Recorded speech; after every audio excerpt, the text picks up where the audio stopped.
We are spiritual men. We represent God in a generation.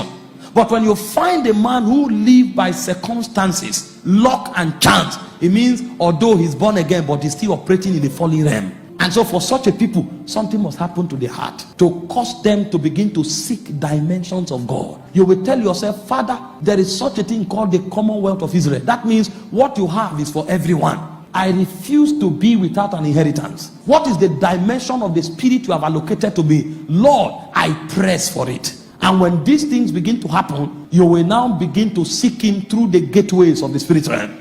Welcome to A Rome Remnant, a channel of truth, prayer, and spiritual depth, grounded in sound doctrine and apostolic revelation, inspired by the teachings of Apostle Arome Osai and Apostle Michael Orokpo.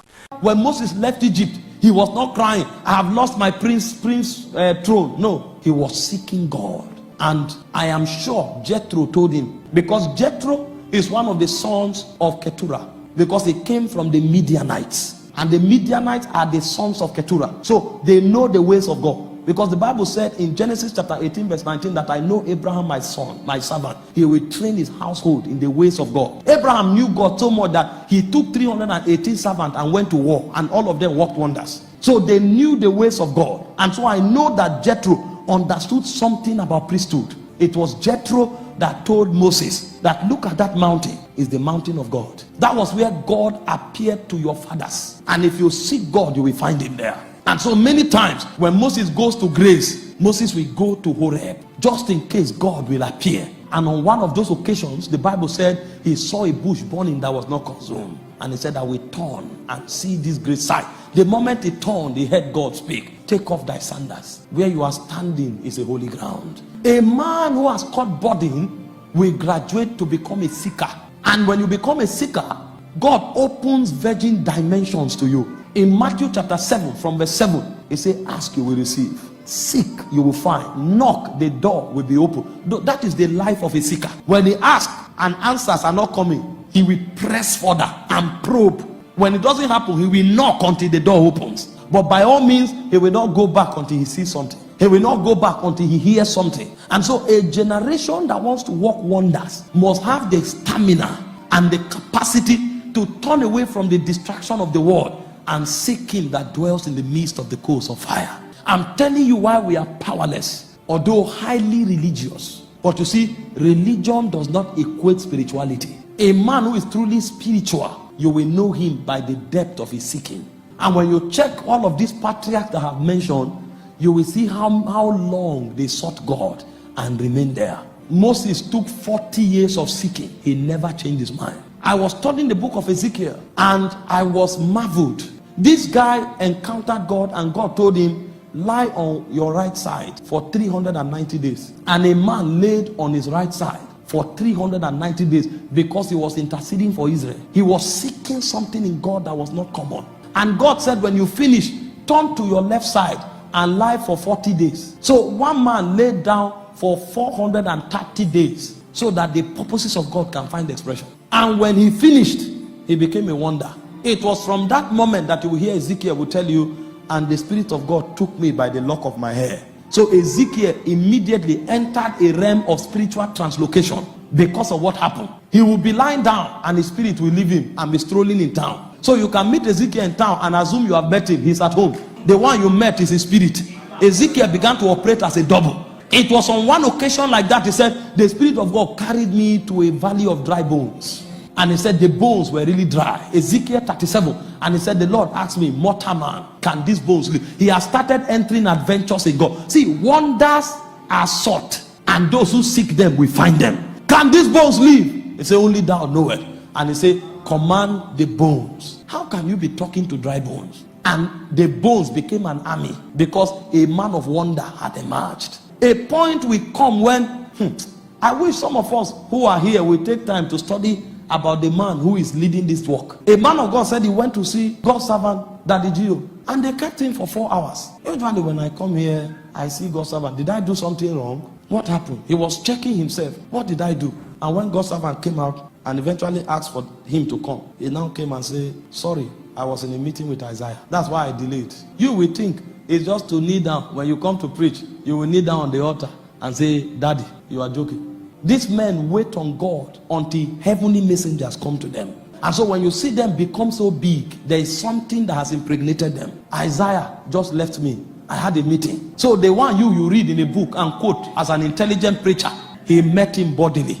And so when he comes out of that encounter, when he's talking, he can bring the prophetic era of Isaiah to your dispensation. That's how why this man rose up and became mighty. And so signs and wonders naturally follow them. They sit on God until God impregnates them. And when they come into their generation, all you can see is God. And a man can talk casually. Somebody shared the testimony. His life was stagnated for close to 15 years, if I got the date right. And he went to see the servant of God. And he told him, go, but don't forget to come and testify. What kind of prayer is that? I am stagnated. Address the problem. You say, go, don't forget to come and testify. What are you saying exactly? And the guy left. When he left, 1 week later, he met somebody. And the person said, I've been trying to reach you. What do you mean you have been trying to reach me? Did I go to the moon? I've been around. But you see, if the door is shut, I can be standing with you like this, but I won't remember you. That's why you can stand like this. Somebody will leave you and go and bless somebody outside. And then you are wondering, why? And the man told him, I have some properties I want to give out. I heard you know something about real estate. Take properties worth billions. He said, but sell it. He gave him a highly discounted rate. Whatever you make, keep it. Are you okay? What happened? He met somebody who spoke a season over him. I know a senior friend. He is an oil baron. And on one of those occasions, he was sick for 9 months. He would just be throwing up. He can't eat. And he was so weak. And he went to see God's servant. And when he came, God's servant said, you are not sick, but you wouldn't have come here. So this is why you came. This is the only thing that can humble you to come. So now that you have come, when you leave here, that thing will go. Now, that's not prayer. He's dictating to him his experiences. And as he was talking, he said, you have some vessels on the high sea. He said, one of them will be caught, will be stolen tonight. The guy said, no. All my vessels are insured. He said, one of your vessels will be taken tonight. But since you don't believe, come back after it happens. The guy said, wait. He called his manager. He said, did you insure those vessels? The manager said, yes, I told. You told who? You used to insure vessels. What happened? Because they insured one vessel for 20 million at that time. Call him right now. Let's know what's happening. When he called, he said, he didn't do it, but let me follow up now. While they were following the process, pirates took the vessel. That was when the man knelt down and discovered that he met a man of God. Because a billionaire will think preachers are just talking. And you can't blame them because they have met many fake people. The next time he came, the designation changed from pastor to daddy. So the daddy is not manipulation. You have seen a covering that you can't explain. And he said, don't worry, go. You will find it. God is doing all of these things to encounter you. And when the man went, they called police, they called Interpol, they called everywhere, and they were searching. So he got tired. He just went to sit somewhere in an eatery just to refresh himself. While he sat there, he now heard some people talking about a vessel that was stolen, and they said they were heading towards either Cameroon or something. Immediately he called his friend. That's how they picked those people from Italy and got vessel. Because when these men speak, they manipulate your season. So even if it was not happening, when they talk, they put it there. Now, this is not for a daddy Geo. This is for anybody who will seek God. Because when you seek him deep enough, his dimensions become your realm. I said that so that you will know the kind of things that are happening in the family that you belong. How can you now live as an ordinary Christian? Even when they talk about God, it looks like a story that is distant. Meanwhile, this dimension is resident where you live. Something needs to happen to your heart to make you hate natural life. Because your default mode is not to live like a natural man. You know what Paul said? He said, the natural man receiveth not the things of the Spirit of God. He said, neither can he know them because they are spiritually discerned. That means Christians are not natural men. We are spiritual men. We represent God in a generation. But when you find a man who lives by circumstances, luck and chance, it means although he's born again, but he's still operating in the fallen realm. And so for such a people, something must happen to their heart to cause them to begin to seek dimensions of God. You will tell yourself, Father, there is such a thing called the Commonwealth of Israel. That means what you have is for everyone. I refuse to be without an inheritance. What is the dimension of the Spirit you have allocated to me? Lord, I press for it. And when these things begin to happen, you will now begin to seek him through the gateways of the spirit realm. And one of those gateways is prayer. Another is fasting. Another is waiting upon the Lord. See, the reason Christians are barren is because they are not seekers. Apostle Michael Orokpo reveals a powerful truth about men who carry the power of God in every generation. They are not ordinary men. They are spiritual men. Moses had access to the king's palace, yet he walked away from royalty, not to seek power, not to seek fame, but to seek God. This is the secret of true spiritual authority. As believers, we are not called to be normal.